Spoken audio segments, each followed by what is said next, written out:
Je m'appelle Didier, j'ai 36 ans, je suis père de 2 enfants, marié, et j'ai repris l'exploitation de mes parents le 1er janvier 2000. Je suis à la tête d'une exploitation purement laitière. Pour parler en chiffres, on a produit plus ou moins 640 000 litres de lait en 2011 sur 72 hectares. À la fin de mes études, j'ai eu la possibilité d'analyser les points améliorés sur l'exploitation de mes parents via le comptable de mes parents.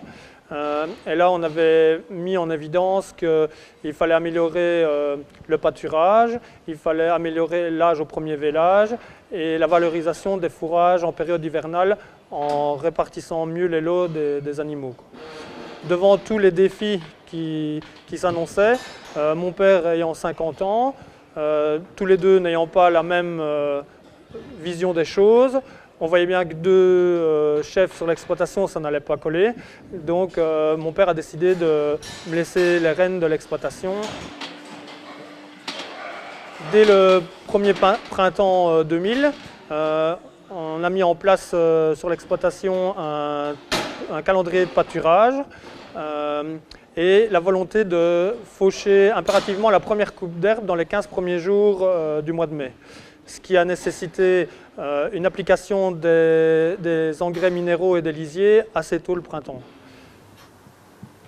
Ensuite, on a entrepris des travaux de rénovation dans le bâtiment existant pour la mise aux normes et pouvoir créer des lots pour pouvoir mieux travailler sur l'alimentation en période hivernale.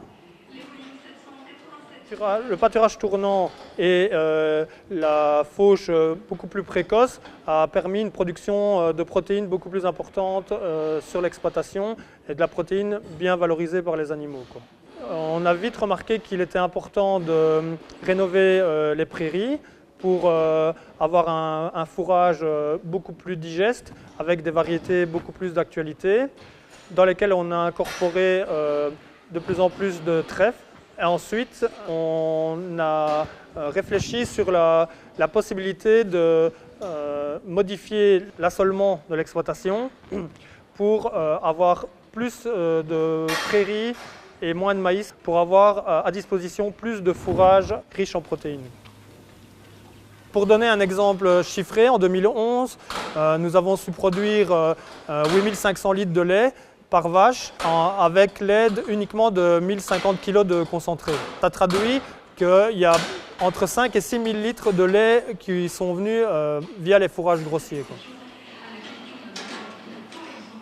Le fait d'avoir un coût de production assez bas et à dégager un revenu conséquent me permet d'être beaucoup plus résistant face à la volatilité des prix de vente du lait et le fait d'être moins dépendant des concentrés me permet aussi d'être plus solide face à des volatilités des prix du marché. Dans mon exploitation, j'ai toujours essayé de gérer en étant très attentif à mon revenu par litre de lait, ce qui, je pense, me permet de vivre avec une production sur l'exploitation qui n'est pas spectaculaire. À terme, les 600 000 litres de lait me paraissent toujours un objectif louable.